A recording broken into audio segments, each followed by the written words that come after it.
Do you ever hear of Café Pssst in Berlin's Versdorf district? I know, this feels a bit like a tricky question, because Café Pssst is, or rather was, probably Berlin's most famous brothel until it had to close in 2015 due to rent arrears. It actually became famous because of a court ruling in 2000. This was an important milestone for the implementation of the prostitution law in Germany, which was passed 2 years later. Very few people knew that the bar on Brandenburgische Straße in Berlin had more to offer than cocktails, beer, and signposts with peanuts. Perhaps only the sculpture depicting a naked woman lying on the counter, engaged in some sort of sexual activity. It was a brothel, but not the kind that one would typically imagine. While the prostitutes usually meet their clients in an adjacent building for the actual act, in Café Pssst, it was just a matter of introductions and negotiating the details. As explained by the then director of the café. So, our establishment is run in such a way that the men know the hourly rate beforehand. €125, and that includes a lot of offers, because I don't find this kind of negotiation as it is standard on the Reeperbahn appealing, whereby you thought you maybe get a ride for €20, and then touching here cost extra, and everything else cost extra. That really destroys the mood. Bar owner Felicitas Weigmann wanted everything to run smoothly. Clear arrangements, no stress, no violence. The women are allowed to refuse clients they don't like.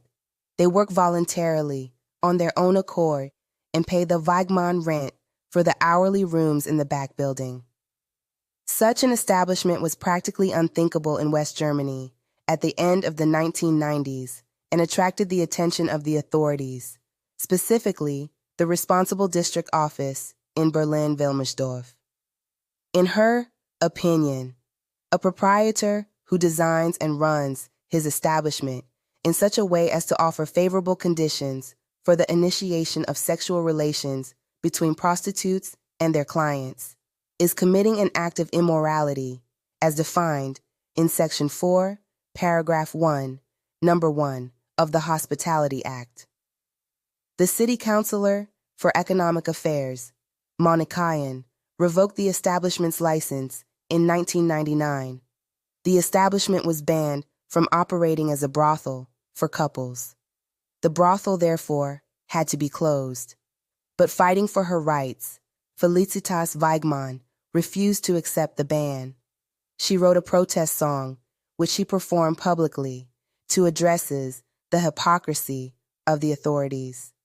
In her song, she inquired if the authorities were aware of how many so-called responsible men depended on these women for their fantasies. She argued that they tolerated hidden prostitution in the red light district with pimps and coercion, while closing her brothel where women could work safely and autonomously, and as such, took legal action against the city council.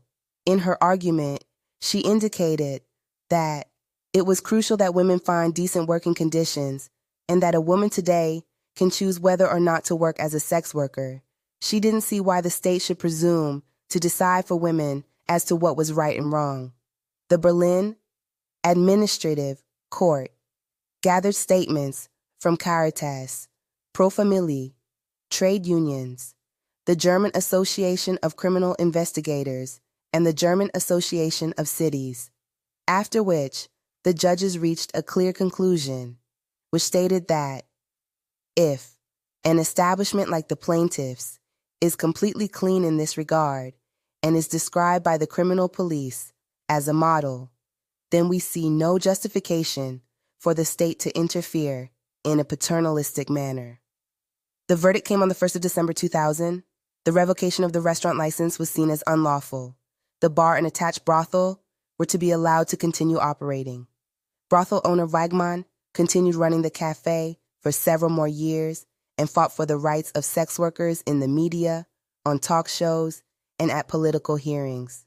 In 2002, the Prostitution Act was passed, finally legalizing voluntary prostitution for adults. The verdict that Felicitas Weigmann won in Berlin is considered an important precursor to this act. It was handed down 25 years ago, in 2000. So where did all the men go?